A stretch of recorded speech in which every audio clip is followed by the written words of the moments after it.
So this is a typical kind of problem. Example 1, find the center, foci, vertices, and eccentricity, and graph the ellipse described by the quantity x minus 1 squared over 9 plus the quantity y plus 3 squared over 4 equals 1. Okay, so which number is larger, 9 or 4? It's the 9. So 9 is a squared. So a is 3 and b is 2. So you can write that down. I wrote down the center first. The center is where the x minus 1 term, the x minus 1 is 0, which is at x equals 1, and where y plus 3 is 0, which is y minus 3. So the center is 1 minus 3. A is 3, b is 2, because a squared is 9 and b squared is 4. And a and b are always positive numbers or 0. No, they're always positive, they're never 0. Positive numbers. So this has a horizontal major axis. How can I tell that? Well, the a is underneath the x. The a squared actually is underneath the x. So the major axis is horizontal. So I just wrote that down to remember. Vertices.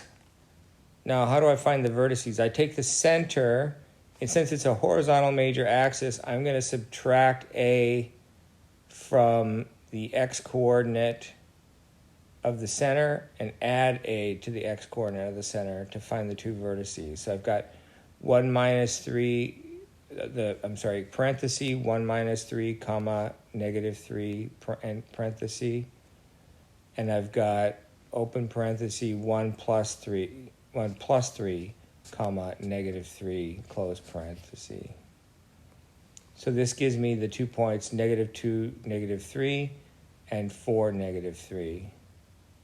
And you could graph these to make sure that they're where they're supposed to be. Make sure you're not messing this up.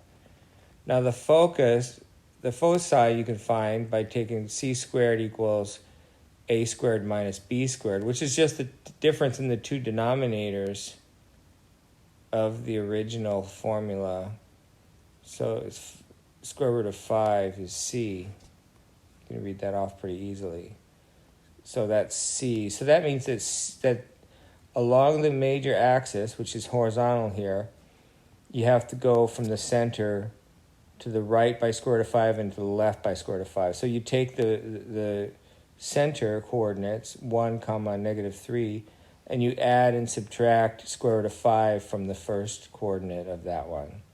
So you get 1 minus square root of 5, comma, negative 3 for the first point, and 1 plus square root of 5, comma, negative 3 for the second focus.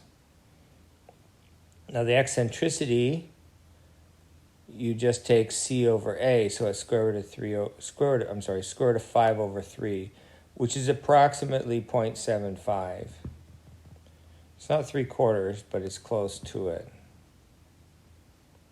Now if I graph this, first I need to graph the center, which is at 1 minus 3 right here. Then it has a horizontal major axis. So to find the vertices, I go left and right by 3a. So I could do that, and then that should agree with these points here. So I did that, and they do agree. This is negative 2, negative 3, and this is 4, negative 3. And then I want to go in the minor direction by 2. So I want to go from the center up 2, put a dot there, and down 2 and put a dot there. So pretty easy to graph, really. And then I could just draw in the foci, and then I'm kind of approximating. It's around the foci is square root of 5, and I just put that in my calculator and approximated where it was, and it's a little bit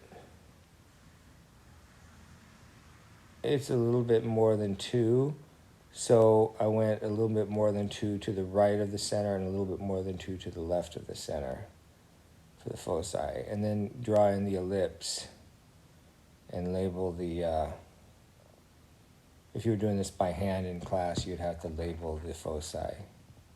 You'd probably have to label the vertices too. Remember, the vertices are only the endpoints of the major axis, not the minor axis. These are still important points, but they're not called vertices.